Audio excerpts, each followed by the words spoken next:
pessoal! Vamos começar mais uma aula de Química do FACEDUCA. Primeiro, eu gostaria de pedir para vocês seguirem o FACEDUCA no Insta, se inscrevessem no canal, curtissem o nosso vídeo, compartilhassem. Hoje a nossa aula vai ser sobre distribuição eletrônica de Química 1. Eu sou a professora Giovana e esse aqui é o meu e-mail se vocês tiverem alguma dúvida. Os elétrons se situam em níveis ou camadas de energia. São 7 níveis que são representados pelas letras K, L, M, N, O, P e Q.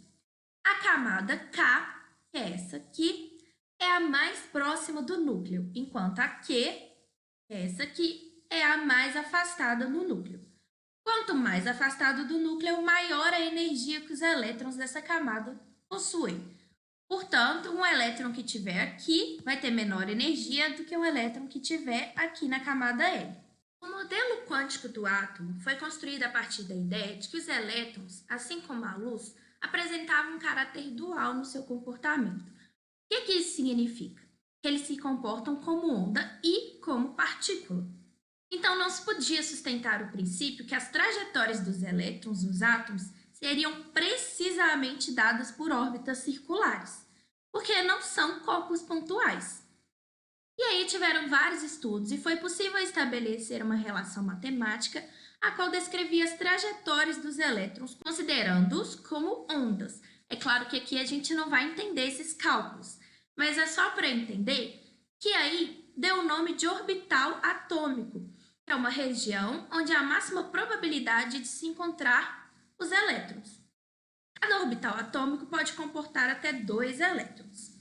Essas regiões são denominadas de subníveis, que podem ser do tipo S, P, D ou F. Então, cada camada eletrônica vai ter subníveis, um ou mais subníveis de energia. Portanto, o subnível S comporta 2 elétrons no máximo. O subnível P, já que ele possui 3 orbitais diferentes, 2, 2 e 2, vai comportar no máximo 6 elétrons. O D, 10 elétrons e o F, 14 elétrons. E por meio desses orbitais, a gente consegue fazer a distribuição dos elétrons dos elementos químicos. E aí, como distribuir esses elétrons? Para fazer a distribuição, determina-se o nível e o subnível em que o elétron se encontra. A camada K, que é a primeira, por isso tem o 1 aqui, é composta apenas do subnível S, que pode comportar até 2 elétrons. A camada L, que é a segunda, tem os subníveis S e P e pode comportar no máximo 8 elétrons. E assim por diante. Para distribuir corretamente os elétrons pelos subníveis, não se preenche na ordem do subnível mais externo para o mais externo. A distribuição é feita do subnível menos energético para o mais energético. E aí, essa ordem deve ser seguida conforme estabelecido pelo princípio da construção, mostrado no diagrama de Linus-Pauling. Esse diagrama mostra justamente a ordem crescente de energia dos subníveis. Portanto, a gente consegue observar que a ordem é 1s2, 2s2, 2p6, 3s2, 3p6. 4s2, depois o 3d10 e assim vai. Por quê? Porque o 3d possui energia maior que o 4s. O 4s é mais externo, mas possui uma energia menor. Vamos distribuir 2 átomos aqui, o átomo de oxigênio e o átomo de cloro. O número atômico do oxigênio é 8, portanto, a quantidade de elétrons também vai ser 8. Se vocês não lembram, como o átomo é um elemento neutro, a quantidade de carga negativa tem que ser igual à quantidade de carga positiva. A quantidade de prótons vai ser igual à quantidade de elétrons. Todos os átomos do elemento químico oxigênio possuem 8 prótons e 8 elétrons se for neutro. Vamos distribuir então. A gente tem que seguir essa regra. O subnível menos energético é um S, que é do K. 1s2. E aí, esse númerozinho representa a quantidade de elétrons que a gente está distribuindo. Então, na camada de número 1, que é a K, que possui apenas o subnível S, comporta apenas 2 elétrons. E aí, vamos continuar distribuindo. Depois vem o 2s. E aí a gente colocou mais 2 elétrons. Se aqui tem 2, aqui tem 2, está faltando 4. E a gente vai colocar no próximo, que é o 2p, que comporta no máximo 6. Mas se a gente só precisa distribuir 4 elétrons, nós vamos colocar apenas 2p4. Portanto, a distribuição eletrônica do oxigênio é 1s2, 2s2, 2p4. Vamos olhar do cloro, que tem uma quantidade um pouquinho maior de elétrons. A gente também tem que seguir essa ordem e a gente vai colocando até chegar a 17 elétrons. 1s2, 2s2, 2p6, 3s2, 3p5. O máximo do 3p é 6, mas se a gente colocasse aqui 3p6, seriam 18 elétrons, e o cloro tem 17, e aí será 3p5. Também podemos distribuir os elétrons em íons, ou ânion ou cátion. Uma maneira é distribuir do átomo neutro e no ânion acrescentar um ou mais elétrons e no cátion retirar um ou mais elétrons. Lembrando que dessa vez a gente tem que colocar e retirar elétrons do subnível mais externo. Então vamos lá. Essa é a distribuição do bromo neutro. Quando o bromo recebe um elétron, a gente vai colocar esse um elétron aqui.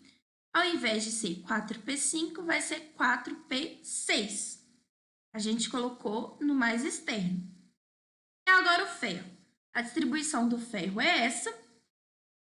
E o ferro 3+, perdeu 3 elétrons. A gente vai primeiro tirar do mais externo. O mais externo é o 4s. Ele pode ser menos energético, mas ele é mais externo, porque 4 é mais externo que 3. Vamos tirar 2 aqui, mas ainda tem que tirar mais um, e aí a gente tira do 3D. Então, ficou assim, sem o 4s2 e 3d5. Outro jeito de fazer a distribuição eletrônica dos átomos é por meio da tabela periódica. Nesse tipo de tabela, a gente consegue ver o subnível mais energético e quantos elétrons esse subnível mais energético possui. Olha só, o hidrogênio possui um elétron apenas. E aí ele tem a distribuição eletrônica 1s1, que é o único subnível e o mais energético, consequentemente.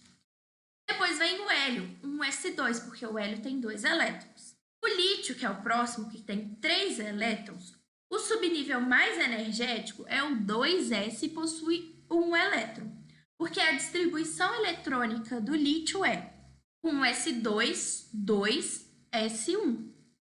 Se a gente olhar o ferro, por exemplo, o subnível mais energético é o 3d6. E ele está aqui, o ferro, 3d6. A distribuição do ferro é 1s2, 2s2, 2p6, 3s2, 3p6, 4s2, 3d6. Por meio da tabela, a gente consegue ir seguindo e vendo toda a distribuição até chegar no subnível mais energético com a quantidade certinha de elétrons. Olha o bromo, e ele está aqui, o bromo, 4p5. Portanto, a distribuição vai ser 1s2, 2s2, 2p6, 3s2, 3p6, 4s2, 3d10, 4p5. Vocês conseguem observar que aqui se localiza todos os subníveis S, exceto o hélio que está aqui em cima, aqui D, aqui P e aqui F. Mas tem que tomar cuidado que não está seguindo a ordem certinho, olha só. 1, 2, 3, 4, mas aqui é 3. Aí volta a ser 4. Então tem que tomar cuidado só com os elementos de transição aqui mesmo. Mas vocês conseguiram perceber que a gente consegue seguir direitinho por meio da tabela periódica até chegar no elemento que a gente quer? Esse é um outro jeito de distribuir. Ou por meio do diagrama de Linus Pauling, ou por meio dessa tabela periódica aqui, do jeito que vocês preferirem. E isso é a distribuição eletrônica. Eu espero que vocês tenham entendido. Qualquer dúvida pode chamar a gente. Muito obrigada.